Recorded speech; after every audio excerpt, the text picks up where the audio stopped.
Hi, Mr. Govea. I want to interview you, and I'm going to ask you some questions. Is that fine with you? Yeah, that's fine. All right. Number one, what factors influence you to become a teacher?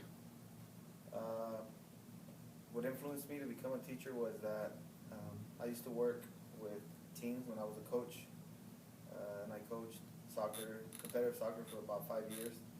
I started working with a group that were under 16s and then under 18s. So working with teens was one of my biggest influence. I felt like at that time I could make a connection with the students and kind of understood what their needs. And they came from the same area where I grew up, which was an area that wasn't all that great to live in. So living in that neighborhood, I understood what they felt and how and what their life's challenges were. So that is probably what influenced me the most. All right. Number two, what are some frustrations of being a teacher? Frustrations of being a teacher are having to attend all these meetings, workshops. We have to go to visit other classrooms. Teachers visit our classrooms. Then we have to do a lot of paperwork. We have to meet Common Core standards. Moving on from state standards to Common Core has been a big obstacle, I believe, in every teacher's profession, daily life. And and that frustration, taking us out of the classroom is probably the biggest frustration that I have as a teacher, because it takes away time from what we really want to do, which is work with the students. And the state wants us to focus more on meeting the standards, but yet they're pulling us out of the classroom and have less time to work with students. So students tend to get behind, and we tend to lose attention and the focus of the students and what we do in the classroom. So that is the biggest frustration that I have as a teacher. All right. What are some satisfactions? My satisfactions, the biggest, are when students graduate and I see them walking down, picking up their diploma. That is the biggest satisfaction.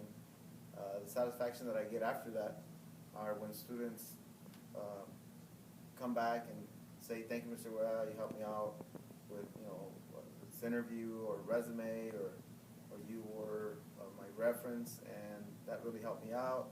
Or 5 years later, students come back and they're either a CHB, a probation officer, or they come back as teachers.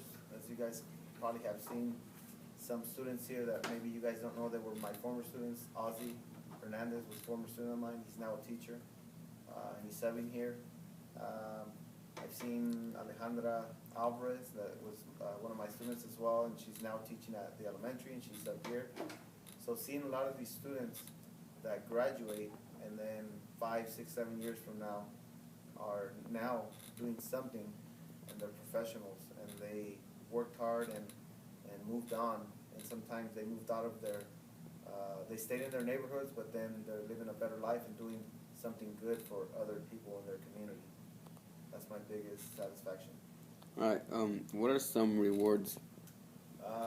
Rewards, I think the biggest reward is when students write me a thank you letter or a card. As you can see, if you point the camera there, there's some of the letters that I really enjoy seeing, that anything student gives me, and it's writing, and they say, "Mr. Webb, thank you for this," or whatever that might be. I put them up there, and on the days that I'm not having a good day in school, or I second guess myself if this is what I need to continue doing, I'll go up to that wall, and that inspires me to continue doing this, because it is a challenging career, but it's very rewarding, and the rewards come when students write that, and that rewards me, that inspires me, that kind of keeps me going.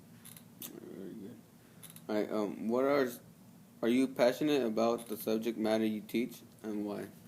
I am very passionate about teaching career planning. Foundations in Education is one of the courses that I've been teaching for about 5 years. And I'm not going to lie, I'm not very passionate about it.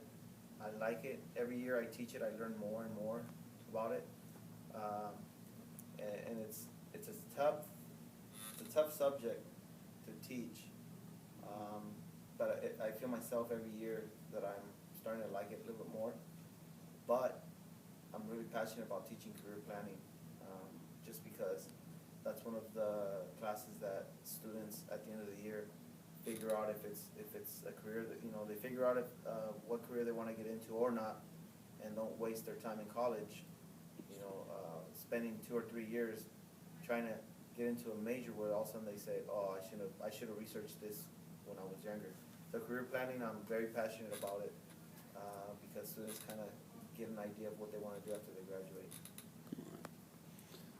What other subject would you like to be teaching, and why? I think I would like to teach PE. I just like the outdoors. I like sports.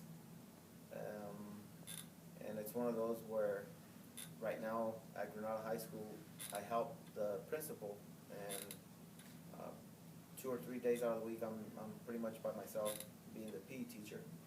So sometimes I go out there and I play soccer or play basketball or volleyball or whatever sport they're playing, and I just enjoy it. I like staying active, and it's probably another sport I would like. Another course I would like to teach. All right. That is the end of the interview, and I want to thank you for your time. Okay, and all I just want to tell everybody is go Raiders, and go Giants. All right. Thank you, Mr. Govea.